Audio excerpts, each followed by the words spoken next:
Rusia no es Irak. Las tácticas de Estados Unidos no funcionarán con Moscú. Rusia no es Irak. Ex asesor militar de Trump advierte a Washington que las tácticas de intimidación no funcionarán con Moscú. Douglas Macgregor acusa a la Casa Blanca de convertir a Ucrania en un arma contra el Kremlin.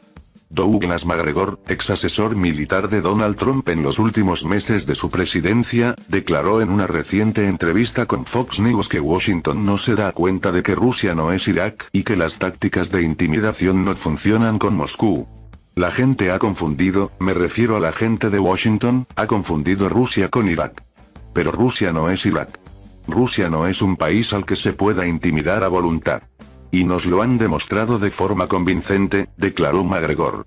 Según el ex coronel, la guerra ha terminado para los ucranianos, que han sido hechos pedazos, si bien los medios de comunicación occidentales tratan de convencer al mundo de que se está produciendo una derrota de las fuerzas rusas. Asimismo, Macgregor acusó al gobierno estadounidense de convertir a Ucrania en un arma contra el Kremlin. ¿Vamos a dejar de intentar utilizar a Ucrania o a cualquier otro como ariete contra Moscú?, se preguntó.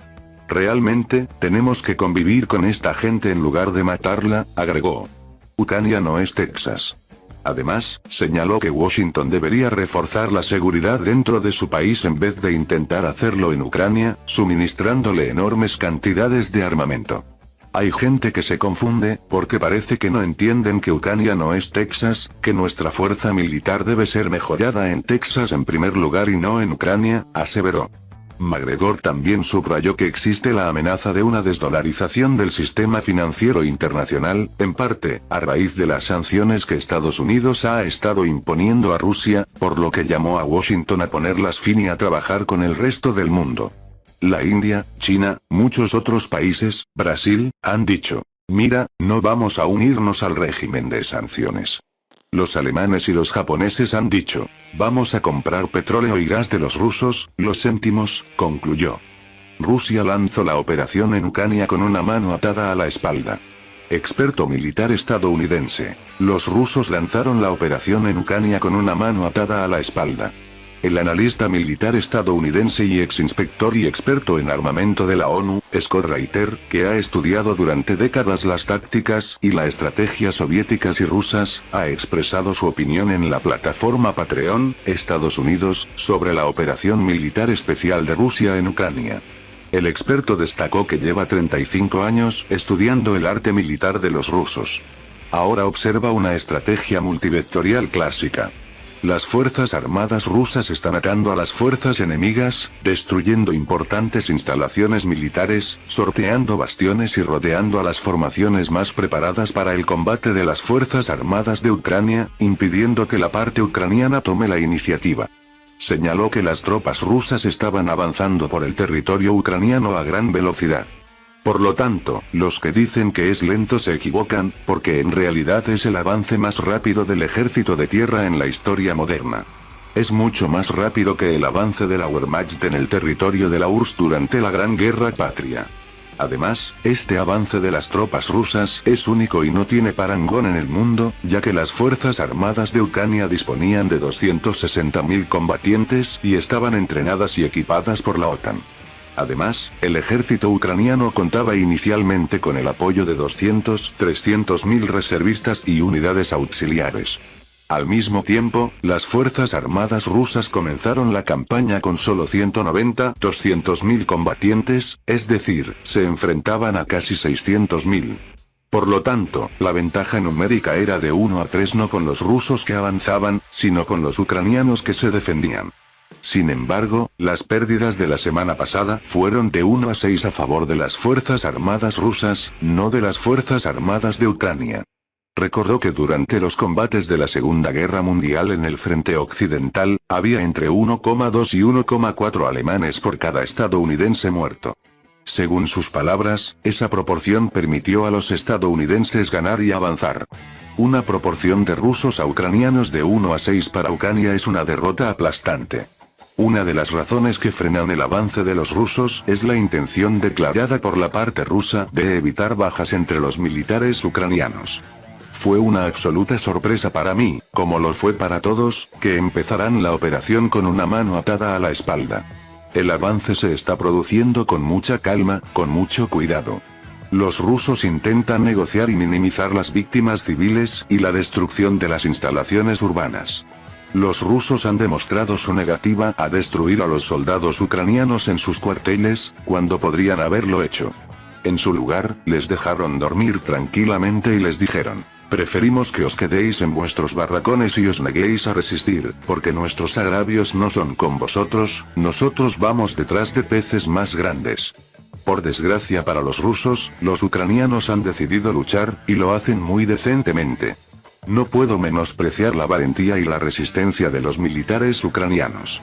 Se enfrentan a un ejército excelentemente entrenado y equipado que tiene ventajas tácticas y operativas. Pero los ucranianos están perdiendo, explicó el experto. Rusia lanza una nueva fase de la operación en Ucrania con un ataque de misiles Kinzhal-Daga. Al estudiar los informes oficiales diarios del Ministerio de Defensa ruso de los últimos días, puede parecer que no hay ninguna ofensiva rusa directa sobre las posiciones ucranianas en estos momentos. Esto es parcialmente cierto. Se están abordando los puestos estratégicos y se está construyendo una defensa escalonada, pero sin avanzar columnas vulnerables ni correr riesgos, como ocurría en los primeros días de la operación. Todo esto indica un cambio tanto en la táctica como en la estrategia general de la operación especial en Ucrania en su conjunto. Podría decirse que ha comenzado la tan esperada segunda fase de la operación especial de Rusia en Ucrania. En lugar de introducir fuerzas o activos adicionales en Ucrania, la llamada segunda oleada, que el enemigo esperaba, se está utilizando la táctica de destruir instalaciones militares fortificadas en la retaguardia de las Fuerzas Armadas de Ucrania con armas de largo alcance. Los ataques con misiles privan a las Fuerzas Armadas de Ucrania de medios técnicos de guerra y de personal, al tiempo que eliminan la amenaza de nuevas pérdidas por parte del ejército ruso. Lo que comenzó como una operación militar clásica ha sido sustituido en 24 días por una nueva generación de operaciones de combate. El uso de los sistemas de misiles Bastión y Kinzhal no hace sino confirmar este hecho.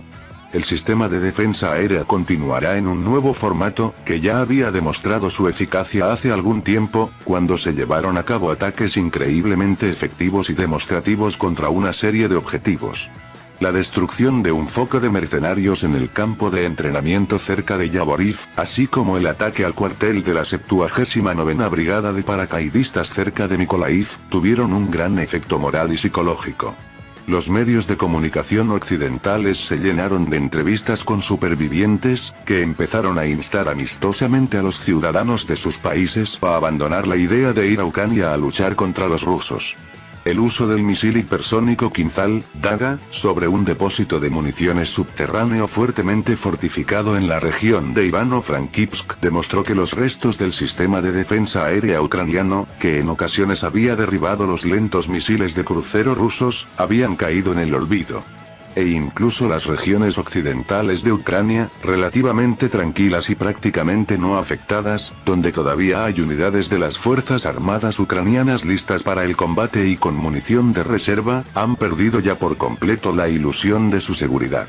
Incluso el Ministerio de Propaganda, en el que se han transformado todas las autoridades estatales y los medios de comunicación de Ucrania sin excepción, tiene dificultades para ocultar las pérdidas reales de las Fuerzas Armadas de Ucrania. Una de las técnicas de la desnazificación de la Alemania nazi fue precisamente el desmantelamiento de los mitos y el velo de la propaganda, confrontando la otrora nublada conciencia de los ciudadanos y los militares con el estado real de las cosas en el frente. Especialmente cuando ese frente apareció de repente desde la ventana de sus casas. Por lo tanto, el cambio de táctica de las Fuerzas Armadas rusas, marcado por una serie de ataques de desarme en lo más profundo de las líneas enemigas, tendrá sin duda un efecto similar, ya que el enemigo en retirada del que habla el régimen de Kiev está de repente a sus puertas. Bienvenidos a Poderío Armadas, aquí encontrarás las últimas noticias, la mejor información de la actualidad mundial, y Top 5 Poderío Armadas. Suscríbete, comenta y comparte nuestros vídeos, gracias.